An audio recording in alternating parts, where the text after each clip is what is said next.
जयाचे द्वारी सोन्याचा पिंपळ, अंगी ऐसे बळ रेडा बोले, करेल तो काय नहे महाराज, परिपाहे बीज शुद्धांगी. प्रस्तुत प्रसंगी कीर्तन रूपी सेवेकरिता निवडलेला अभंग जगद्गुरु जगतवंदनीय सर्वांच्या अंतकरणाचा अधिष्ठान असणारे माऊली तुकोबराय यांचा 4 चरणांचा आणि माऊली महावैष्णव भगवान ज्ञानोबरायांची महती त्यांचं महात्म्य वर्णन करून सांगणारा अशा पद्धतीचा हा अभंग आहे. या अभंगामध्ये माऊली तुकोबराय आपल्याला काय प्रतिपादन करून सांगतात तत्पूर्वी आपण एकदा संतांना नमन करूया. श्री संतांची माता चरणावरी, श्री संतांचे माता चरणावरी, सांग ही करी दंडवत, सांग ही करी दंडवत, सांग ही करी दंडवत. विश्रांती पावन सांभाळा उतरी, विश्रांती पावन सांभाळा उतरी, विश्रांती पावन सांभाळा उतरी, विश्रांती पावन सांभाळा उतरी. हरी प्रेम सुख, हरी प्रेम सुख, हरी प्रेम सुख. वचना एका कमळापरी, वचना एका कमळापरी, वचना एका कमळापरी, वचना एका कमळापरी.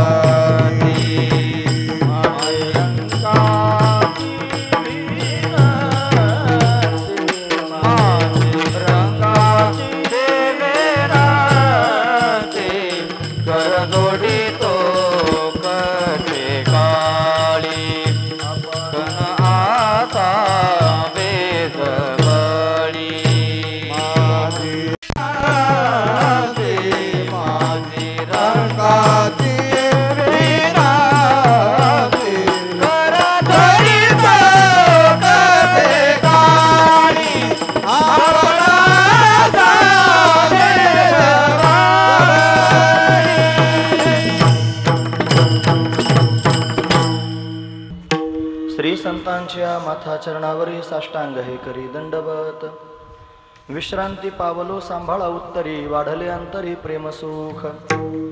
जयाची द्वारी सोन्याचा पिंपळ, जयाची द्वारी सोन्याचा पिंपळ, अंगी ऐसे बळ रेडा बोले, करील तो काय नोहे महाराज, परिपाहे बीज शुद्धांगी. प्रस्तुत प्रतिवर्षीप्रमाणे याही वर्षी होणार आपला हा अखंड हरिनाम सप्ताह. या सप्ताहातील असणारी ही 2ऱ्या क्रमांकाची भगवंताची कीर्तनरूपी सेवा ही अकारण करुणा वरुणालय भक्तकाम कल्पद्रुम भगवान पांडुरंग परमात्म्याच्या अथांग करुणेनं, त्याच्या दयेनं आणि या सर्व संयोजक मंडळींच्या माध्यमातून आमच्या वाटेला आलेली आहे. सेवेकरिता निवडलेला अभंग जगद्गुरु तुकोबरायांचा आहे. तुकोबराय अभंगाच्या माध्यमातून माऊली महावैष्णव भगवान ज्ञानोबरायांचं महात्म्य वर्णन करून सांगतात, त्यांचा महिमा वर्णन करून सांगतात. काय सांगतात महाराज? महाराज सांगतात, अनंत कोटी ब्रह्मांडाचा नायक असणारा परमात्मा जो स्वतःच माऊलींच्या रूपानं प्रत्यक्ष प्रगट झाला, जगताचा उद्धार करण्याकरिता त्यांना अवतार धारण केला आणि सगळ्या जगाला त्याने उद्धरून जाण्याची सामुग्री प्राप्त करून दिली. सहज सोप्या भाषेत साधकांकरता ज्ञानेश्वरीची रचना झाली, योगी पुरुषांकरता चांगदेव 65 ओव्या लिहून झाल्या, सिद्ध महापुरुषांकरता अमृतानुभवाची रचना झाली आणि सामान्य जडजीवांचा उद्धार व्हावा म्हणून हरीच्या नामाचं महत्त्व हरिपाठाच्या माध्यमातून सांगितलं आणि त्या व्यतिरिक्त त्यांनी अनेक अभंग गवळणींची रचना करून सगळ्या जगावर उपकार केला. साधकांकरता, सिद्धांकरता, योग्यांकरता सर्वांनाच त्यांनी पर्वणी प्राप्त करून दिली. असा असणारा तो मायबाप ज्ञानोबरायांच्या रूपानं दिव्य असणारं कार्य पूर्ण करून समाधिस्थ झाला. नव्हे त्यांनी बाप ज्ञानेश्वर समाधिस्थ म्हणून समाधिस्थ आहेत माऊली ज्ञानोबराय. आज माऊली महावैष्णव भगवान ज्ञानोबरायांचा संजीवन समाधी सोहळा आहे. फक्त समाधी सोहळा म्हणत जाऊ नये, संजीवन समाधी सोहळा म्हणत जावं. जगद्गुरु तुकोबारायांची वारी करण्याकरिता आपण जातो. मग वारीला जाणाऱ्या लोकांना विचारलं कुठे गेला होता, ते म्हणतात बिजेला गेलो होतो. बिजेला जाणं इथपर्यंत म्हणणं ठीक आहे, पण त्याहीपेक्षा अजून विशेष त्यांनी वर्णन करावं. मी वैकुंठगमन सोहळ्याला गेलो होतो, पण तेही कमी पडतं महाराज. त्याच्यापेक्षा अजून एक विशेषत्व द्यावं. मी जगद्गुरु तुकोबारायांच्या सदेह वैकुंठगमन सोहळ्याला गेलो होतो. महत्वाची गोष्ट आहे. मला बिजेला म्हणणं जरा कमी पडतं. वैकुंठगमन सोहळ्याला गेलो हे म्हणणं त्याच्यापेक्षा जरा बरं आहे, पण त्यापेक्षाही श्रेष्ठत्व जर कशाला असेल तर जगद्गुरु तुकोबारायांच्या सदेह वैकुंठगमनाला मी गेलो हे म्हणणं त्यांनी सार्थ आहे. महत्वाची गोष्ट आहे. म्हणून संत महापुरुष अवतीर्ण होतात, जगाचं हित करतात, जगाचं कल्याण करतात, आणि आपलं कार्य पूर्ण झाल्यानंतर त्यांनी फक्त देहदृष्टीनं आपल्यातून त्यांनी गेल्यासारखे दिसतात, पण त्यांनी विशेष रूपानं जरी दिसत नसले तरी सामान्य रूपानं आपल्या सर्वांच्या जवळ ते असतात. हे त्यांचं विशेषत्व आहे. पण आज माऊलींचा संजीवन समाधी सोहळा आहे. अलंकापुरामध्ये आज माऊलींच्या समाधीवर पुष्पांचा वर्षाव त्यांनी झालेला आहे. सर्वजण त्यांनी हा उत्सव अशा पद्धतीनं साजरा करत आहेत. त्याच उत्सवाचं त्यांनी हे संध्याकाळचं कीर्तन आहे असं म्हणायला हरकत नाही. मग आज काय बोलावं, म्हणून आज माऊलींविषयीच बोललं पाहिजे. हा अतिशय महत्त्वाचा विचार आहे. मग माऊलींविषयी सांगावं कोणी? माझ्यासारख्या पामरानं माऊलींविषयी काय बोलावं महाराज? सामान्यांना माऊलींचं काय वर्णन करावं? मग वर्णन कोणी केलं पाहिजे? ते त्याच तोलामोलात जे असतील त्यांनी वर्णन करावं. त्यांचा महिमा जे सार्थ रीतीनं त्यांनी जाणत असतील त्यांनी वर्णन करावं. म्हणून त्यांनी वर्णन करणारे जगद्गुरु तुकोबार आहेत अभंगाच्या माध्यमातून. आपण फक्त माध्यम आहोत. तुम्ही ऐकता आहात माझ्या मुखातून देव वधून घेतोय. आपण फक्त माध्यम आहोत, पण महिमा मात्र ज्ञानोबारायांचा आहे, सांगणारे तुकोबार आहेत. हे विशेष आहे. म्हणून जगद्गुरु तुकोबारायांनी ज्ञानोबारायांचा महिमा वर्णन करून सांगितलं. ते म्हणतात ज्यांच्या दारामध्ये सोन्याचा पिंपळ उभा आहे. वास्तविक पाहता सर्व लोकांना पिंपळ पिंपळासारखाच दिसतोय, पण त्या पिंपळाला उपमा त्यांनी सोन्याची दिलेली आहे. महत्वाची गोष्ट आहे. तो का सोन्याचं म्हटले असतील, त्याच्यात काय दडलेलं आहे हे पुढे आपण विस्तारात पाहण्याचा प्रयत्न करूया. म्हणजे ज्या पिंपळाला प्रदक्षिणा केल्यानं त्यांनी चमत्कार घडू शकतो एवढं सामर्थ्य पिंपळात आहे. तो सामान्य पिंपळ नाही. म्हणून त्यांनी हे चारही भावंड प्रत्यक्ष प्रगट झाली, त्यांचा अवतार झाला. हा अवतार झाला असेल कोणामुळे तर बहुतांश तो पिंपळ सुद्धा कारणीभूत आहे. महत्वाची गोष्ट आहे. कारण विठ्ठलपंत परागंदा होऊन निघून गेल्यानंतर रुक्माईने याच पिंपळाला प्रदक्षिणा केल्या होत्या, याच पिंपळाला प्रदक्षिणा केल्या होत्या. आणि या पिंपळाला साकडं घातलं होतं की माझे पतिराज परत त्यांनी मला प्राप्त व्हावेत, घरी यावेत. आणि याच पिंपळाच्या पारावर त्यांनी ते सिद्ध महापुरुष येऊन बसले होते, ज्याने रुक्माईला त्यांनी आशीर्वाद दिला होता पुत्रवती भव. हाच तो पिंपळ आहे महाराज, की ज्या पिंपळाच्या तपश्चर्येनं, पिंपळाच्या साधनेनं त्यांनी महाराज परमात्म्याला अवतार धारण करून यावा लागतो. मग त्याला सामान्य पिंपळ तुम्ही म्हणाल का? नाही ना महाराज. तो सोन्याचाच पिंपळ आहे. नव्हे नव्हे आपल्यासारख्या जडजीवांना तरी त्यांनी महाराज तो सोन्यासारखाच आहे. जो त्यांनी दिसतो पिंपळासारखा पण सोनच देणार आहे, जीवनाचं सोनं करून टाकणारा पिंपळ आहे. महत्वाची गोष्ट आहे. म्हणून जयाचे द्वारे सोन्याचा पिंपळ, ज्यांच्या दारात सोन्याचा पिंपळ त्यांनी उभा आहे, त्यांचं काय सामर्थ्य वर्णन करून सांगावं? त्यांच्यामध्ये काय असं बळ आहे? अंगी ऐसे बळ रेडा बोले. रेडा म्हणजे त्यांनी एक प्राणी आहे. रेडा म्हणजे प्राणी, निर्बुद्ध असणारा प्राणी. रेडा जर नाहीच कळालं तर त्याला त्यांनी टोनगा असं सुद्धा म्हणतात. जो त्यांनी म्हशीचा मुलगा असा त्यांनी असणारा रेडा, अतिशय निर्बुद्ध असणारा प्राणी. पण त्या निर्बुद्ध असणाऱ्या प्राण्याला बोलवलं, हे सांकेतिक रूपानं सांगितलं. काय बोलला हे जर ऐकलं तर त्याच्यापेक्षा विशेष वाटेल. सामान्य बोलणं, अंगी ऐसे बळ रेडा बोले, रेड्याला बोलायला लावलं. त्यातही काही लोकांनी तर्कवितर्क केले. तर्कवितर्क करणारे लोक कमी नाहीत महाराज, फार जास्त आहेत. त्यांच्यावर साधू संतांनी अनेक वेळेला अंकुश ठेवलेले आहेत. म्हणून त्यांनी निळोबरायांच्या काळामध्ये सुद्धा असे तार्किक लोक होते. ते म्हणायचे रेडा बोलावलं म्हणजे म्हशीचा मुलगा नाही, रेडे आडनावाचे लोक होते. आणि त्याच्या मुखातून त्यांनी वेद बोलून घेतला. निळोबारांनी ते खोडून काढण्याकरिता स्पष्ट शब्दात लिहिलं, म्हैशी पुत्रा मुखे बोलवणे श्रुती. आता रेडे म्हणायचं काही काम आहे का? म्हैशी पुत्रा मुखे, म्हशीच्या मुलाच्या मुखातून बोलवणे श्रुती.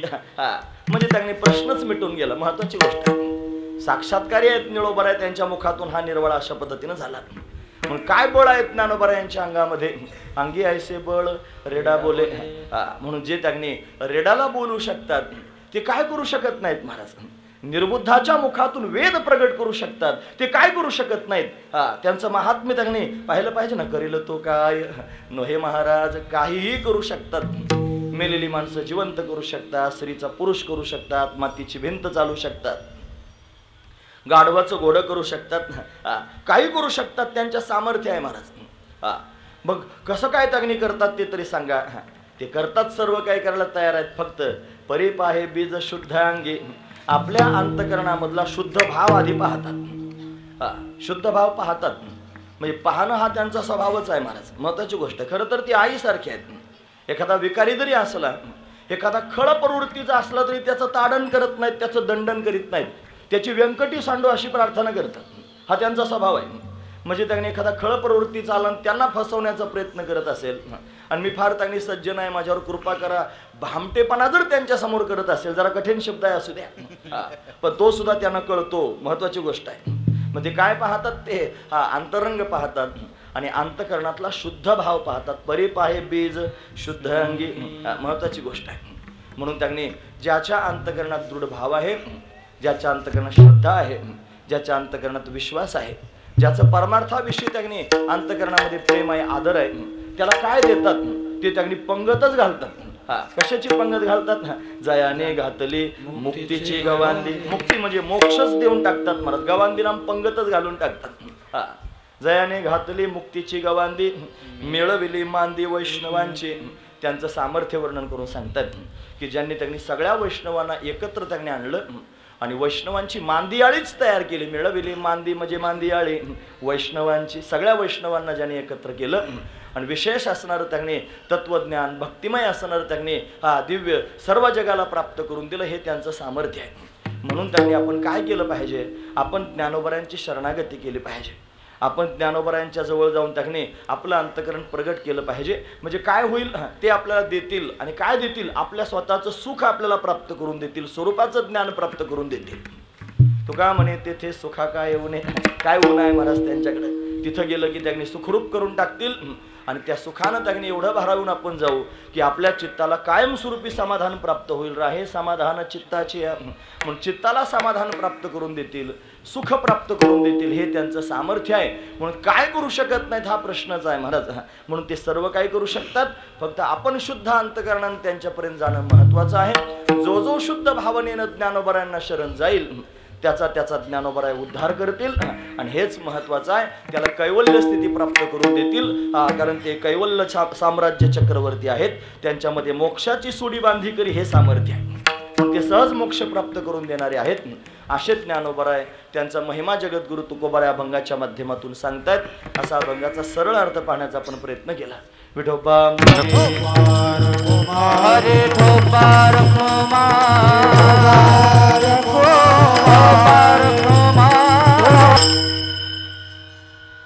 जयाचे द्वारी सोन्याचा पिंपळ, अंगी ऐसे बळ रेडा बोले, करेल तो काय नोहे महाराज, परिपाहे बीज शुद्ध अंगी.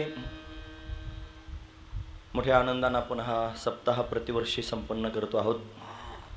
समाधानाचं सुंदर वातावरण आहे.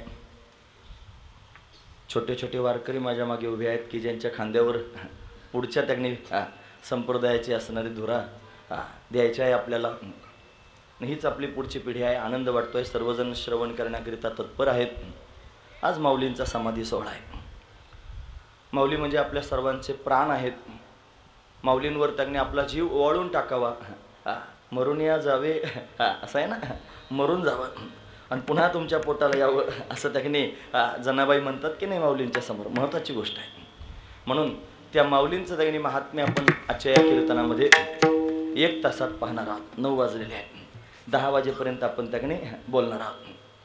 म्हणून काय वर्णन करून सांगावं माऊलींचा महिमा, त्यांचं विशेषत्व काय सांगावं. जगद्गुरु तुकोबारांनी त्यांनी अनेक प्रमाणांमधून सांगितलं. तुका म्हणे नेनो युक्तीची या खोली, म्हणून ठेवली पाय डोई. म्हणून त्यांनी काहीच करता येत नाही, म्हणून त्यांनी फक्त त्यांच्या चरणावर मस्तक ठेवणं एवढंच चांगलं वाटतं. म्हणून त्यांच्याविषयी काय वाणू आता न पुरे ही वाणी, मस्तक चरणी ठेवी तसे काय वाणू आता. वाणी न पुरे, ही वाणीच कमी पडते. त्यांच्याविषयी त्यांनी बोलताच येत नाही, हे त्यांचं महात्म्य आहे महाराज. म्हणून त्यांनी जगताचा उद्धार करण्याकरिता प्रत्यक्ष प्रगट झाले. नवे संपूर्ण जगताला प्रगट करणारेच आहेत ते जगताचे मायबाप आहेत महाराज. तेच सच्चिदानंद स्वरूप आहेत. तेच त्या सत्य आहेत. या जगतामध्ये सत्य जर काय असेल तर एकच तत्व आहे महाराज. तुम्ही व्यावहारिक पदार्थांना जर सत्य म्हणत असाल तर सत्ता भिन्न आहे. त्याची महत्त्वाची गोष्ट सांगतो. 3 सत्ता सांगितल्या. पहिली सत्ता पारमार्थिक सत्ता, दुसरी सत्ता सांगितली प्रातिभाषिक सत्ता, आणि तिसरी सत्ता सांगितली व्यावहारिक सत्ता, संगती लागण्याकरिता. म्हणून त्याने हे जे पदार्थ आपल्या डोळ्यासमोर दिसतात हे पदार्थ सुद्धा आपल्याला सत्य प्रतीतीला येतात. पण हे पदार्थ व्यावहारिक सत्य आहेत. हे कसे आहेत? व्यावहारिक सत्य आहे. पण एक सत्य मात्र असं आहे जे पारमार्थिक सत्य आहे आणि त्याच्याशिवाय बाकीचं काही सत्य नाही. मग हे कसे काय ठिकाणी व्यावहारिक सत्य तुम्ही म्हणत आहात? या सगळ्या पदार्थांकडे पाहत असताना ज्या वेळेला स्वरूपाचा बोध तुम्हाला प्राप्त होईल त्या दिवशी पदार्थ रूपाने दिसणारच नाहीत. मग त्या पदार्थांमध्ये दपलेलं त्यांनी चैतन्य तुम्हाला प्रत्यक्ष पाहायला मिळेल. या उपाधी माझी गुप्त चैतन्य असे सर्वगत ते तत्वज्ञ संत स्वीकारिते. म्हणून ते तत्वज्ञ संत स्वीकारतात आणि या संपूर्ण उपाधीच्या आत असणारं त्यांनी ते चैतन्य त्याला ते पाहत असतात. ही दृष्टी आहे महाराज, महत्वाची गोष्ट आहे. म्हणून ते सत्यतत्वच संपूर्ण जगताचं अधिष्ठान आहे आणि दिसणारं संपूर्ण जगत हे त्या सत्यतत्वावर अध्यस्त आहे. भागवतात त्याचं वर्णन करून सांगितलं. भागवताच्या पहिल्या श्लोकामध्ये हरी हे जन्माद्यस्य यतोन्वयादितरतच्चार्थेष्व विज्ञस्वराट तेने ब्रह्महृदाय आदि कवयो मुह्यन्ति यत् सूर्या तेजो वारि मृदां यथा विनिमयो यत्र त्रिसर्गो मृषा धाम्ना स्वेन सदा निरस्तकुहकं सत्यं परं धीमहि सत्यं परं धीमहि सत्यं परं धीमहि. सत्य नावाचं तत्व आहे आणि तेच खऱ्या अर्थानं अंतिम सत्य आहे. आपल्या सगळ्यांचं तेच गंतव्यस्थान आहे. मग त्या सत्य असणाऱ्या परमतत्वावरती हा संपूर्ण जगताचा पसारा कसा दिसू लागला असं जर कोणी म्हणत असेल तर तोच परमात्मा त्यांनी स्वतःच या रूपानं प्रगट झाला. माऊली महावैष्णव भगवान ज्ञानोबराय अमृतानुभवात वर्णन करून सांगतात. आयसी ये निरुपाधिके जगाची जी जनिके ती वंदिली म्या मुळिके देवो देवी, त्याला देवाने देवी असं म्हणतात. कसं काय झालं असेल? तो प्रियूची प्राणेश्वरी उलथे आवडीचे सरोभरी चारुस्थळी चारुहारी एकांगाच्या. तो प्रियूची प्राणेश्वरी, तो परमात्माच प्राणेश्वरी झाला म्हणजे प्रकृतीच्या रूपानं प्रगट झाला आणि प्रकृती परमात्म्याचा अनादिकल्पित तादात्म्य संबंध झाला आणि या संबंधातून विश्वरूपी पुत्र त्यांनी प्रगट झाला. म्हणजे हा संपूर्ण खेळ जर कोणाचा असेल तर एकाच तत्वाचा आहे. तोच त्यांनी परमपुरुष आहे आणि तोच प्रकृतीच्या रूपानं प्रगट झालेला आहे. तोच स्वतःबरोबर त्यांनी खेळतोय आणि स्वतःचाच विस्तार स्वतः करून त्यांनी पुन्हा स्वतःमध्ये सर्वांना विलीन करून घेतोय. याच्याकरिता दृष्टांत सांगितलं बरं. ऊर्णनाभीचा.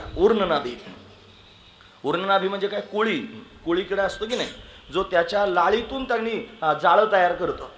बऱ्याच वेळापर्यंत त्याच्यावर खेळतो, भक्ष्य शोधण्याचा प्रयत्न करतो. एखादा किडा त्याच्यावर अडकला की तो खाऊ नाही घेतो, पण एखादाही किडा त्याच्यावर अडकला नाही आणि भूक लागलेली असली की तो जाळच परत खाऊन टाकतो. त्याला भूक लागलेली असते आणि ते जाळं खाऊन टाकतो. ऊर्णनाभी म्हणतात.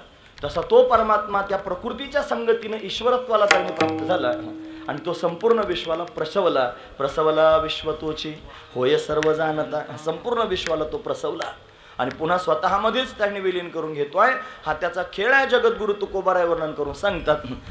एक शरला सागर गंगा ओढे शरला सागर गंगा ओढे हा शरला सागर गंगा ओढे मिळे शरला सागर गंगा ओढे मिळे आपणचे खेळे आपणाशी आपणचे खेळे आपणाशी आपणाचे खेळे आपणाशी.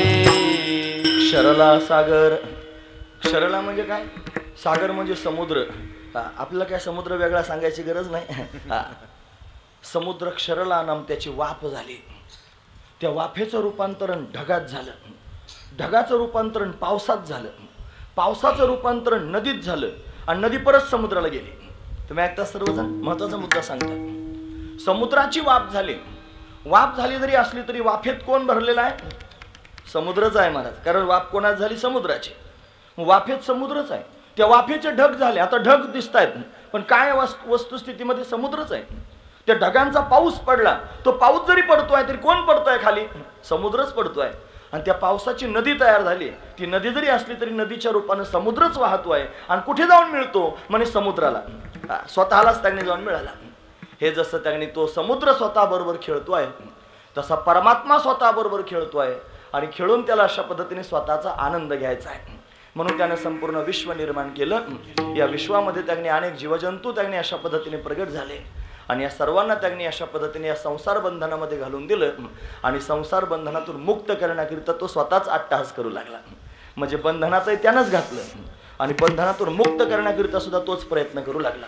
त्यानं काय केलं? संसार बंधनातून या जीवांना मुक्त करण्याकरिता सगळ्यात आधी एक नियमावली घालून दिली। तो विष्णू रूपाने त्याने पहुडलेला ना क्षर समुद्रामध्ये, त्याच्या नाभीतून कमळ प्रगट झालं, त्याच्यातून ब्रह्मदेवाचं प्राकट्य झालं। तू म्हणाल माऊलीचं वर्णन करून सांगतो की भागवत सांगतोस? एखाद्याला वाटेल, पण मी माऊलींकडेच चाललेलो आहे।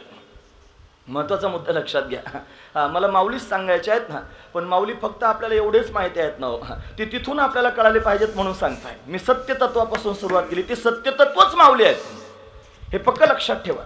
ज्या सत्य तत्वाविषयी आपण आता वर्णन करून पाहिलं ते सत्य तत्वच माऊलींच्या रूपाने प्रत्यक्ष प्रगट आहे। म्हणून त्याने तो परमात्मा अशा पद्धतीने क्षीर समुद्रात प्रगट झाला। त्यानं त्याच्या श्वासामधून त्याने वेद प्रगट केला, श्वासातून वेद प्रगट झाला। त्या वेदामध्ये त्याने 2-3 भाग पडले, मग कर्मकांड आहे, उपासनाकांड आहे, ज्ञानकांड आहे। त्याच्यामध्ये त्याने ब्राह्मणके आहेत, आरण्यके आहेत, उपनिषदे आहेत, अशी विभागणी त्यांनी वेदाची पाहायला मिळते। त्याच्यामध्ये दश उपनिषदे हे ज्ञानपर असणारं प्रकरण आहे। ज्ञान त्याच्यात वर्णन करून सांगितलं। जीवाला संसार बंधनात घातलेलं आहे आणि संसार बंधनातून जर जीवाला मुक्त व्हायचं असेल तर त्यानं काय केलं पाहिजे? त्यानं फक्त ज्ञान प्राप्त करून घेतलं पाहिजे। वाचो निज्ञाने विनयके उपाय करसे जितुके तरी गुंफीसे अधिके रुखिये, म्हणून ज्ञान प्राप्त करून घेतलं पाहिजे। ते ज्ञान परमात्म्यानं वेदाच्या माध्यमातून सांगितलं, उपनिषदांच्या माध्यमातून सांगितलं। पण लोकांना उपनिषद समजेच ना, मग काय करावं? परत त्या परमात्म्याला दया आली, तो म्हणला मी श्वासातून उपनिषद प्रगट केले, अपौरुषे आहेत उपनिषद, यांना कळत नाहीत, मग काय करू? तो परत अवताराला आला, तो व्यासदेवांच्या रूपानं प्रगट झाला। हा व्यासदेवांचा अवतारच आहे महाराज। भागवतात 24 अवतार सांगितले, त्याच्यातला 17वा अवतार आहे श्री व्यासदेवांचा। व्यासदेवांनी जगताचा उद्धार व्हावा म्हणून, जगाला ज्ञान प्राप्त व्हावं म्हणून एक शास्त्र त्याची रचना केली, त्याचं नाव आहे उत्तर मीमांसा शास्त्र। उत्तर मीमांसा शास्त्र प्रगट केलं आणि ते प्रगट करण्याकरिता ज्याची रचना केली त्याचं नाव आहे ब्रह्मसूत्रे। ब्रह्मसूत्रांची रचना केली। आता तो ब्रह्मजिज्ञासा, ब्रह्मजिज्ञासा त्या ब्रह्मतत्वाला जाणण्याकरिता त्यांनी अट्टहास केला। सगळ्या जगाला ते कळावं म्हणून त्यांनी सूत्रांची रचना केली आणि ब्रह्मसूत्र तयार झाले। लोकांना तेही समजेनात महाराज, मग काय करावं? उपनिषद समजेनात, ब्रह्मसूत्रही समजेनात। मग परत त्या परमात्म्याला करून आले, जे उपनिषदांमध्ये त्यांनी भरलेलं आहे, जे त्यांनी ब्रह्मसूत्रांमध्ये भरलेलं आहे, तेच तत्वज्ञान सगळ्या जगाला त्यांनी विशद रूपानं स्पष्टीकरण देऊन सांगितलं पाहिजे असा देवानं विचार केला आणि तो कृष्ण रूपानं प्रगट झाला।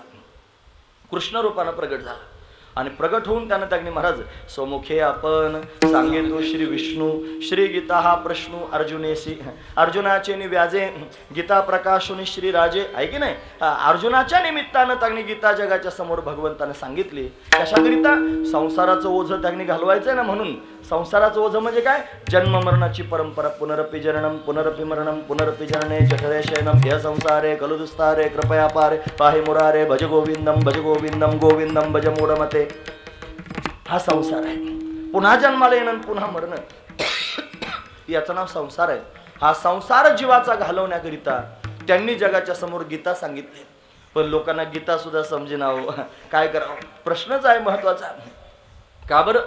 म्हणे तुमचे उपनिषद संस्कृतात आहेत, तुमचे ब्रह्मसूत्रे संस्कृतात आहेत, तुमची श्रीमद भगवद्गीता सुद्धा संस्कृतात आहे आणि आमची भाषा संस्कृत नाही। खरं तर आपली भाषा संस्कृतच आहे, पण आपण तेवढे सुसंस्कृत राहिलो नाहीत आता। महत्वाची गोष्ट आहे, आपण सगळेजण जन्मानं जरी भारतीय असलो, माझं म्हणणं नक्की आहे का? आपण सगळेजण जन्मानं जरी भारतीय असलो तरी संस्कारानं मात्र आपण सगळेजण इंग्रज आहोत, हे लक्षात ठेवा। मी काय सांगतो ते, आपल्या भारतामध्ये सगळ्यात आधी त्यांनी शिक्षण प्रणाली होती, गुरुकुल पद्धत त्यांनी होती महाराज, गुरुकुल प्रणाली होती। इंग्रजांनी आपल्या देशात पदार्पण केलं आणि त्यांनी विचार केला, या देशावर जर राज्य करायचं असेल तर सगळ्यात आधी यांची शिक्षण प्रणाली बंद केली पाहिजे, म्हणून त्यांनी आपली शिक्षण प्रणाली बंद केली आणि पाश्चात्य संस्कृती इथे आणली। सगळ्यात आधी कलकत्ता युनिव्हर्सिटीची स्थापना करून तिथून त्यांनी पाश्चात्य शिक्षण द्यायला सुरुवात केली। म्हणून आपण भारतात जन्माला येतो म्हणून भारतीय आहोत, गोष्ट खरी आहे, पण आपण शिक्षण मात्र इंग्रजांचंच घेतो आहोत। आपल्या संस्कृतीविषयी, आपल्या शिक्षणाविषयी आपल्याला कोणत्याच प्रकारचा आदर राहिला नाही। जो ही संस्कृत त्यांनी भाषा शिकत असेल त्याला समाजात बावळट समजलं जातं। महत्वाची गोष्ट आहे, आपली भाषा आहे, बाकीच्या देशांनी स्वीकारलं संस्कृत, नासासारखे त्यांनी केवढे मोठे शास्त्रज्ञ आहेत की नाही, त्यांनी संस्कृत भाषा स्वीकारली की जी फार गरजेची त्यांना वाटली. मुळाक्षर आहेत म्हणत त्याच्यामध्ये. असू द्या, म्हणून त्यांनी संस्कृत भाषा आपलीच आहे पण आपल्याला कळेना. संस्कृत भाषा जगाशी कळेना, ती कळेना जगाला. मग काय केलं पाहिजे? लोकांची जी भाषा आहे त्या भाषेत लोकांना तत्वज्ञान सांगितलं पाहिजे. मग कसं सांगितलं पाहिजे? मग त्यांच्याच भाषेत सांगण्याकरिता प्रगट झालं पाहिजे. म्हणून तोच श्रीकृष्ण परमात्मा तुम्ही ऐकतात ना सर्वजण, जो विष्णू परमात्मा ज्याच्या श्वासातून त्यानं वेद निर्माण केला, तो वेद कळेना म्हणून तो व्यासांच्या रूपानं प्रगट झाला, त्याने ब्रह्मसूत्रांची रचना केली. तोच परमात्मा कृष्ण रूपानं त्यांनी प्रगट झाला, त्यानं जगाला गीता सांगितली, पण गीताही लोकांना कळेना. मग मात्र त्यांनी पुन्हा अट्टहास करावा लागला आणि सर्वसामान्य लोकांना कळेल त्या शब्दात सांगावलं. मग छातीला हात लावून म्हणले, माझा मराठाची बोल कौतुके, माझा मराठाची बोल कौतुके, मराठी भाषेत सगळ्या लोकांना तत्वज्ञान कळावं. म्हणून त्यांनी तीच श्रीकृष्ण माऊली ती त्यांनी महाराज ज्ञानोबरायांच्या रूपानं प्रत्यक्ष प्रगट झाले. ज्ञानोबरायांचा अवतार घेऊन त्यांनी आली. तो श्रीकृष्ण परमात्माच ज्ञानोबरायांच्या रूपानं प्रगट आहे. आपण सहज म्हणतो अवतार पांडुरंग नाव ठेविले ताने, अवतार पांडुरंग, अवतार पांडुरंग, नाव ठेविले ताने, अवतार पांडुरंग.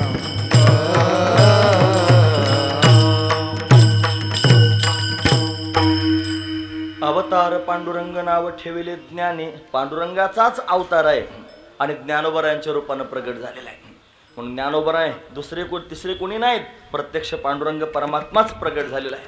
महाविष्णूचा अवतार सखा माझा ज्ञानेश्वर. अरे की नाही, महाविष्णूजवळ ज्या महाविष्णूनं वेद प्रगट केला तोच महाविष्णू ज्ञानोबरायांच्या रूपानं प्रगट झाला. म्हणून सगळ्या जगाचा उद्धार करायचा आहे, तत्वज्ञान जगाला त्यांनी सांगायचं आहे. म्हणून त्यांनी सर्व साधक वर्ग डोळ्यासमोर दिसू लागला. कळवळा अंतकरणात आहे सगळ्यांच्या उद्धाराचा. साधकांची चिंता केली, सगळ्यात आधी त्यांनी साधकांची चिंता केली महाराज. म्हणून साधकांचा मायबाप, मायबाप म्हटलंय, साधकांचा मायबाप आहे. ज्यांना साधना करण्याची इच्छा आहे त्यांच्याकरिता भांडवल दिलं, त्यांना साधना वर्णन करून सांगितले. तुम्ही ऐकतात ना सर्वजण, महत्वाचा मुद्दा सांगतोय, साधकांना साधनाच केली पाहिजे. आता साधकांनाच कळत नाही साधना म्हणजे नेमकं काय. ते फक्त स्वतःला साधक म्हणतात तिथपर्यंत ठीक आहे. लोकांना पाठांतर करणं यालाच साधना म्हणतात असं वाटतं.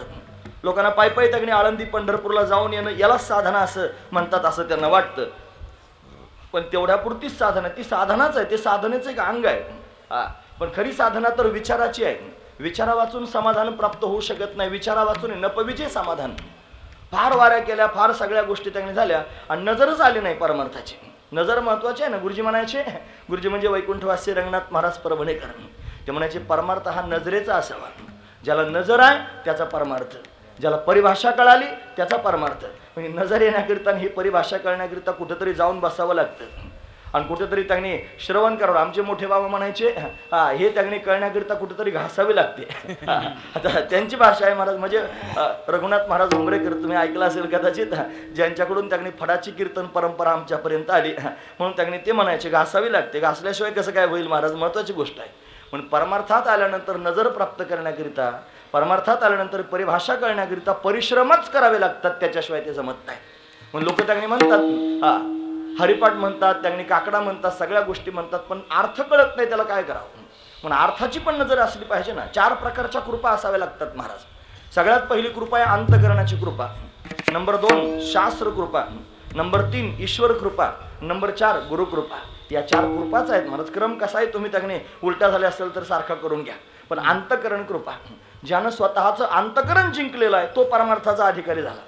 ज्याचं मनच ताब्यात नाही, ज्याची वृत्ती त्यांनी महाराज स्थिर नाही, तो परमार्थ कसा करेल महाराज. म्हणून त्याला परमार्थ जर करायचा असेल तर आधी मनाचीच तयारी असली पाहिजे. अट्टल व्यसन करणारा मनुष्य असू द्या आणि त्याचं व्यसन सोडवण्याकरिता तुम्ही त्याला कुठेही घेऊन जा, किती औषधं खाऊ घाला, पण त्याचं व्यसन सुटत नाही. पण अशा लोकांची व्यसनं सुटलेली दिसली. म्हणजे कशी काय सुटली, त्यांच्या मनानं तयार केली की बस हे खराब आहे, हे करणं चांगलं नाही, हे खराब आहे. हे त्याने औषध घेतलं की कुठेतरी गटारात जाऊन पडावं लागतं, कुठे लोक उचलून आणतात, लोक तोंडावर चांगलं म्हणतात पण नंतर फार नावं ठेवतात. हे चांगलंच नाही, हे त्याच्या मनानं कबूल केलं आणि मग तो परमार्थाला लागला असं पाहायला मिळतं. याला अंतकरण कृपा म्हणायचं. ही अंतकरणाची कृपा. अशी अंतकरणाची कृपा ज्याच्यावरती झाली तो परमार्थात पदार्पण करण्याचा प्रयत्न करतो. मग तो काय करतो, तो साधू संतांच्या संगतीत जातो, तो त्यांनी प्रवचन ऐकतो, कीर्तन ऐकतो, कथा ऐकतो, तो वारी करतो, पारायण करतो, या सगळ्या गोष्टी करतो, ग्रंथ वाचायला सुरुवात करतो. पण नुसते ग्रंथ वाचून काय उपयोग आहे महाराज? भजे खा त्वरित भावनायुक्त असं आहे की नाही? ते त्याने भावनेच्या भरात भजे खा त्वरितही म्हणतं. नजरच नाही आली महाराज, महत्वाची गोष्ट आहे. आमच्या दिंडीत त्यांनी एक होते बरोबर ग्रस्त, फार म्हातारे झाले होते, थकले, खेड्यातले होते, आणि रोज त्यांनी 3 वेळेला हरिपाठ म्हणायचं, आणि त्याचाच अभिमान झाला होता, मी 3दा हरिपाठ म्हणतो. बरं, हरिपाठ सुरू झाल्यानंतर दम खायचं नाही, माईकच हिसकावून घ्यायचा, आणि हिसकावून माईक घेऊन त्याच्यात म्हणायला त्यांनी सुरुवात करायची, हे देवाची द्वारे उभा शेन भरी तेने मुक्तीचारी. काय झालं, ते म्हणत नाहीत का हरिपाठ? खरं सांगा तुम्ही मला, म्हणत नाहीत का? मग काय घोटाळा कुठे होतो? परमार्थ नाही का? ती म्हण काय आलं नाही, नजरच आली नाही, क्षणभरी सुद्धा म्हणता येत नाही, त्याचा अर्थच कळत नाही, महत्वाची गोष्ट आहे. मानस जाणे जे बोले असं आहे की नाही? एक प्रवचनकार सांगत होते, माणसं जाणे जे बोले आहे की नाही? माणसं जाणे जे बोले असा अर्थ आहे का? मानस जाणे जे बोले आहे ना? महत्वाचा विचार सांगतो. का सांगतो, कशाकरिता? की त्याची नजर आली पाहिजे, आणि जो नजरेचा आहे तोच खऱ्या अर्थानं साधना करू शकतो, त्यालाच साधना जमते. ज्याला नजर प्राप्त झालेली आहे त्याच्यावर ईश्वराची कृपा होते, आणि तो ईश्वर त्याने गुरुरूपानं प्रगट होऊन तत्वज्ञान सांगतो. म्हणून तो ईश्वरच ज्ञानोबरायांच्या रूपानं प्रगट झाला, तो गुरु आहे महाराज. गुरुरूपानं प्रगट झाला तो ईश्वर, त्याने स्वतः जीवाचं कल्याण करण्याकरिता येतो. 2 अंगानं मला सांगता येईल. तो शस्त्र धारण करून येतो, आणि तो शास्त्र सुद्धा घेऊन येतो. 2 गोष्टी आहेत, शस्त्र घेऊन येतो आणि दुष्टांचं निर्दळन करतो, आणि शास्त्र घेऊन येतो आणि दुष्टांना सरळ करून टाकतो. महत्वाची गोष्ट आहे, त्यांना मारत नाही, त्यांचा दुष्टपणा घालवतो. हे सांगण्याकरिता त्यांनी, हे करण्याकरिता येतो, गुरुरूपानं प्रत्यक्ष प्रगट होत असतो. म्हणून माऊली ज्ञानोबराय हे त्यांनी सगळ्या जगाचे गुरु आहेत महाराज. म्हणून गुरु सेवे लागी जाण शरण एका जनार्दन असं आहे की नाही? नाथ महाराजांचे गुरु खरं तर जनार्दन स्वामी आहेत, तरी सुद्धा नाथ महाराज ज्ञानोबरायांचं त्यांनी वर्णन करतायत, गुरु सेवे लागी जाण. म्हणून ज्ञानोबरा हे गुरु आहेत. त्यांनी जगाला त्यांनी तत्वज्ञान सांगायचं ठरवलं, आणि मग साधकांकरता ज्ञानेश्वरीची रचना केली. ज्ञानेश्वरीमध्ये वस्तू निर्देश रूप मंगल केलं महाराज. ओम नमो जयाद्या वेद प्रतिपाद्या जय जय स्वसंवेद्या आत्मरूपा, हे वस्तू निर्देश रूप मंगल आहे. तेच माऊली ज्ञानोबरा आहे, ज्यांनी त्यांनी ज्ञानेश्वरी सांगितली. लोक म्हणतात ज्ञानोबरांनी ज्ञानेश्वरी लिहिली नाही, सांगितली. ती कुठे सांगितली? नेवासा क्षेत्रामध्ये त्यांनी सांगितली, आणि तिथं ज्ञानेश्वरी त्यांनी सांगून झाल्यानंतर पुढचा प्रवास ज्या वेळेला सुरू झाला, ते ब्राह्मणी गावामध्ये आले. सोनई ब्राह्मणी नाव तुम्ही ऐकून आहात. ब्राह्मणी गावात आले, आणि या ब्राह्मणी गावामध्ये त्यांनी महादेवाच्या मंदिरामध्ये थांबले, आणि तिथं त्यांनी निवृत्तीनाथांना प्रवरा संगमावर स्नान करायला जायची इच्छा झाली. मग ते स्नान करण्याकरिता गेले, आणि त्यांना परत येईपर्यंत रस्त्यानं चालताना निवृत्तीनाथांनी प्रश्न विचारला होता, ज्ञाना सगळ्या जगाला उद्धाराची साधना तर सांगितलीस रे, पण स्वतःचा अनुभव मला सांगितला नाही, काय अनुभव आहे स्वतःचा तो सांग तरी जरा. म्हणून ज्ञानोबराय म्हणले ठीक आहे आपली आज्ञा. म्हणून त्यांना 10 दिवस लागले परत यायला. ते परत येईपर्यंत ब्राह्मणी गावामध्ये बसून त्यांनी 10 दिवसामध्ये 10 प्रकरणं लिहिले. त्याचं नाव आहे अमृत अनुभव. कोणाला सांगायचा आहे अनुभव? सामान्य जीवांना नाही, तो सिद्धांना सांगायचा आहे. म्हणून हा सिद्धानुवाद आहे. म्हणून त्यांनी अमृतानुभवाची रचना केली, आणि श्रीगुरु ज्या वेळेला त्यांनी स्नान करून पुन्हा आले त्यावेळेला त्यांनी अतिशय आदरानं त्यांनी त्यांच्यासमोर आपला अनुभव देऊन टाकला. याला अनुभवामृत म्हणतात. तोच त्यांनी अमृतानुभव आहे. असा अमृतानुभव त्यांनी जगाच्या समोर प्रगट झाला. म्हणून त्यांनी सिद्ध महापुरुषांना त्यांनी तो फार आनंद देतो. महत्वाची गोष्ट आहे, ज्याला फार बुद्धीची घमेंड आली असेल, ज्याला मी स्वतः फार श्रेष्ठ ज्ञानी आहे असं वाटत असेल, त्यांना अमृतानुभव पाहावा, सगळी घमेंड जिरून जाते महाराज. महत्वाची गोष्ट आहे. अमृतानुभव एक असा ग्रंथ आहे महाराज जगाच्या पाठीवर. ही सगळ्या तत्वज्ञानामध्ये त्यांनी ज्ञानाचं मंडन केलं. ज्ञान त्यांनी विशेष रूपानं प्रतिपादन करून सांगितलं. अमृतानुभवामध्ये ज्ञानाचंही खंडन करून टाकलं. महत्वाची गोष्ट आहे. महत्व फार महत्व आहे महाराज. आता सगळ्यांना कळालं पाहिजे. महत्वाची गोष्ट आहे ना. अज्ञान त्यांनी घालवणं इथपर्यंत ठीक आहे, पण अज्ञान घालवण्याकरिता लागतं जे ज्ञान, ते ज्ञान सुद्धा त्यांनी महाराज घातकच आहे. ते त्यांनी फार त्रासदायक होऊ शकतं. मग त्याचंही त्यांनी खंडन करून टाकलं. म्हणजे कापुराची वाती उजळली ज्योती ठाईचं समाप्ती झाली जैसी. जशी कापराची वाट त्यांनी पेटवण्याकरिता अग्नीची गरज पडते, कापूर पेटवण्याकरिता तो अग्नी कापराला जाळून टाकतो, आणि त्या कापराला जाळून टाकल्यानंतर शेवटी अग्नी सुद्धा शांत होऊन जातो. तसं अज्ञान घालवल्यानंतर ज्ञान सुद्धा त्यांनी शिल्लक राहत नाही. हा अंधारच जर नसता तर या प्रकाशाला प्रकाश म्हणायचं काही कारण नव्हतं महाराज. म्हणून त्यांनी जसा अंधार घालवण्यास योग्य आहे तसं याला प्रकाश म्हणणं हे सुद्धा घालवणं गरजेचंच आहे. म्हणून अज्ञानाचं खंडन तर दिलं, ज्ञानाचंही खंडन देऊन टाकलं. गुरुजी याच्याकरिता दृष्टांत सांगायचे महाराज. दृष्टांत लांबलचक होईल की नाही आता. म्हणून फक्त एक काळी घारण पांढरी घार सांगायचे. ते काळी घारण पांढरी घार सांगायचे. एक त्यागणी मनुष्य होता, त्याची पत्नी त्यागणी फार जास्त त्याला त्रास देत होती आणि थोडीशी चेटकी होती. बरं, ती गुरुजी सांगायच्या, मी त्यांचं वर्णन करून सांगतो. ती म्हणायची त्यागणी ती त्याला फार त्रास द्यायची. ती म्हणायची भांडे घास, नाहीतर तुला बेडूकच करून टाकते. आता काय करायचं, भांडे घास, नाहीतर तुला धुणं नाहीतर तुला उंदीर करून टाकीन. आता तिच्या भीतीनं त्याने फार त्रस्त झाला होता बिचारा, धुणं धुत होता.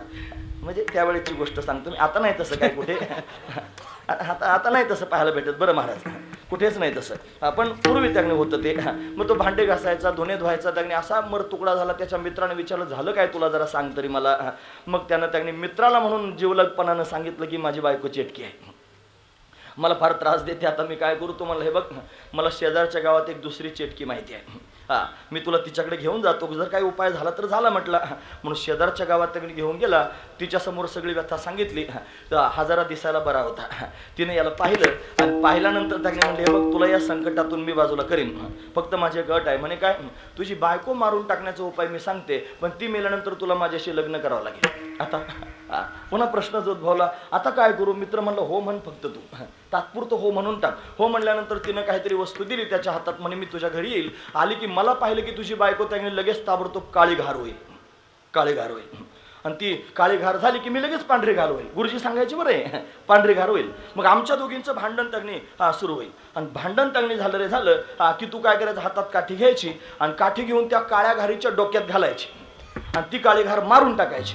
काळी घार मेली रे मेली की ही जी वस्तू मी तुला देते ना, ती पांढऱ्या घारीवर म्हणजे माझ्या अंगावर तू टाकायची. मी परत त्याने पूर्वत स्त्री स्वरूपामध्ये येईन. मग आपण दोघे जण लग्न करू. मग आपण सुखाने संसार करू. असा सुखाने कुठं संसार होत असतो का महाराज. तिने खरोखर काठी घेतली, त्या काळ्या घारीच्या डोक्यात घातली. ती काळी घार मरून गेली. ती मरून गेल्यानंतर हा भोळा भाबडा त्याने ती वस्तू घेऊन त्या पांढऱ्या घारीवर टाकायला निघाला. मित्राला म्हणला, बावळट आहेस का. पहिली त्याने चिटकी होती, बेडूक करील, उंदीर करील म्हणत होती. अरे तुझं ढेकून करून टाकील ना, ती तिच्यापेक्षा श्रेष्ठ आहे. काय करायचं, म्हणून हिच्यावर वस्तू टाकायची नाही, हिच्या डोक्यात सुद्धा काठीच घालायची. जशी काळी घार मारण्यास योग्य आहे तशी पांढरी घार सुद्धा मारण्यास योग्यच आहे. जसं जसं अज्ञान घालवण्यास योग्य आहे तसं ज्ञान सुद्धा त्यांनी घालवलंच पाहिजे. हे अमृतानुभवात पटवून दिलं. तुम्ही म्हणाला अमृतानुभव सांगतो हे काय सांगत बसलात. मी मोठ्यांचं नाव सांगितलं की नाही, मी ऐकलंय माझ्या गुरुजींच्या मुखातून म्हणून सांगतोय. गुरुजीच असे होते महाराज की जे वेदांतातलं कठीण तत्वज्ञान एवढ्या सुलभ भाषेत सांगायचे, एवढ्या सोप्या भाषेत त्यांनी वर्णन करून सांगायचे. म्हणून अमृतानुभवासारखा ग्रंथ त्यांनी प्रगट झाला की ज्याच्यामध्ये त्यांनी नमस्कारात्मक मंगल केलं, श्रीगुरूंची वंदना त्यांनी केली, जगाला त्यांनी अमृतानुभव मिळाला. पुढे जाऊन त्यांनी चांगदेव 65 जगाला माऊली ज्ञानोबा दिली आणि ते त्यांनी महाराज योग्यांना सुद्धा अशा पद्धतीने भावणारी आहे. आणि सामान्य जीवांकरता त्यांनी हरिपाठाची रचना करून आपण सर्वजण त्यांनी डॉक्टर महाराज म्हणत असतात, जे आळंदीमध्ये त्यांनी राहतात की नाही, डॉक्टर नारायण महाराज जाधव, ते म्हणतात हरिपाठ म्हणजे त्यांनी वेदाचं छोटंसं पिल्लूच आहे. हे वेदाचं पिल्लूच आहे. ते त्यांच्या तोंडून गोड लागतं, पण खरोखर वेदातलं सगळं तत्वज्ञान हरिपाठात आलेलं आहे. म्हणून सगळ्या जगाच्या उद्धाराकरिता ज्यांनी हरिपाठाची रचना केली, असं श्रेष्ठ असणारं तत्वज्ञान जगाला त्यांनी प्राप्त करून दिलं. आणि त्याहीपेक्षा त्यांनी महाराज या जगाला ज्ञान गिळून परमात्म्याच्या भक्तीचा आनंद कसा घ्यावा याचं वर्म त्यांनी वर्णन करून सांगितलं. जे ज्ञानी आहेत पण भगवंताची भक्ती करतायत, जे ज्ञानी आहेत पण भगवंतावर भरभरून प्रेम करतायत, असे त्यांनी माऊली आहेत महाराज. हे चंदनाची चोळी माझे अंग अंग पोळी, कान्होवन माळी बेगी भेटवा का, हो की नाही. चंदनाची चोळी घातली तरी अंग पळताय, अशी स्थिती भगवंताच्या विरहात निर्माण होते. विरहिणी तुम्ही बघा म्हणजे तुम्हाला कळेल की त्या श्यामसुंदरावर केवढं भरभरून त्यांनी प्रेम केले. सावळे परब्रह्म आवडे या जीवा, मने मन राणीवा घर केले, काय करू सये सावळे गोवित, आपे आप लपत मन तेथे. ही माऊली ज्ञानोबरांची भाषा आहे महाराज. धनुवाजे गुणगुणा वारावा हे ऋण जुना, अशी सगळीची सगळी प्रमाणं बघा. या प्रमाणांच्या माध्यमातून तुम्हाला कळेल की माऊली ज्ञानोबरांच्या अंतकरणामध्ये ज्ञानोत्तर भक्तीचं किती विलक्षण असणारं त्यांनी दिव्य पाहायला मिळतं. म्हणून हे जगाला द्यायचं आहे, हे जगाला देण्याकरिता अट्टहास करायचा आहे. म्हणून माऊली त्यांनी प्रत्यक्ष आपल्या समोर त्यांनी प्रगट झाली. आणि फार थोड्या कालावधीमध्ये म्हणजे त्यांनी अवघ्या 22 वर्षामध्ये त्यांनी महाराज हे सगळं जगाला प्राप्त करून दिलं. आणि या माध्यमातून त्यांनी महाराज सगळ्या जगाला उद्धरून नेण्याची सामुग्री प्राप्त झाली. आणि सगळं काम पूर्ण झाल्यासारखं वाटायला लागलं, सगळं काम पूर्ण करण्या झाल्यासारखं वाटायला लागलं. त्या प्रेमात त्यांनी चिम्म झाले की नाही महाराज. टाळा टाळी लोपला नाद, अंगोअंगी मुराला छंद, भोग भोगिताची आटला भेद, ज्ञान गिळून गावा गोविंदू गा, ज्ञान गिळून गोविंद कसा गावा याचं वर्म जगाला त्यांनी वर्णन करून सांगितलं.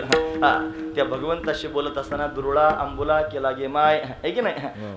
मी त्यांनी पती केलेला आहे, तो जगाचा मालक आहे, तो त्याची माझ्यावर त्यांनी सत्ता आहे, पण तो माझ्याशी बोलतच नाही, आता मी काय करू.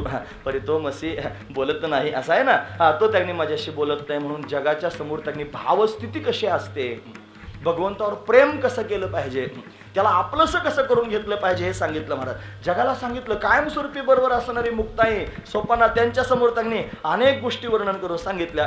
हे चलुवाने चलुवाने पंढरीराया चलुवाने, कानडी भाषेतला अभंग आहे बरं महाराज. अक्काने केळे चिकना मातू चलुवाने चलुवाने पंढरीरायाचे, हे सगळी त्याच्यातली प्रमाण आहेत. सगळा अभंग माझा पाठ नाही, पण कानडी भाषेतला अभंग आहे. अक्काने, अक्का म्हणजे बहिणीला अक्का म्हणतात, म्हणजे मुक्तायला त्यांनी सांगतात जणू काय की हा गोड असणारा परमात्मा तो त्यांनी सर्वांचं जीवन आहे, त्याच्यावर आपण प्रेम केलं पाहिजे. त्या मुरलीधर असणाऱ्या श्यामसुंदरावर भरभरून प्रेम केलं आणि जगाला भक्ती कशाला म्हणतात हे त्यांनी वर्णन करून सांगितलं.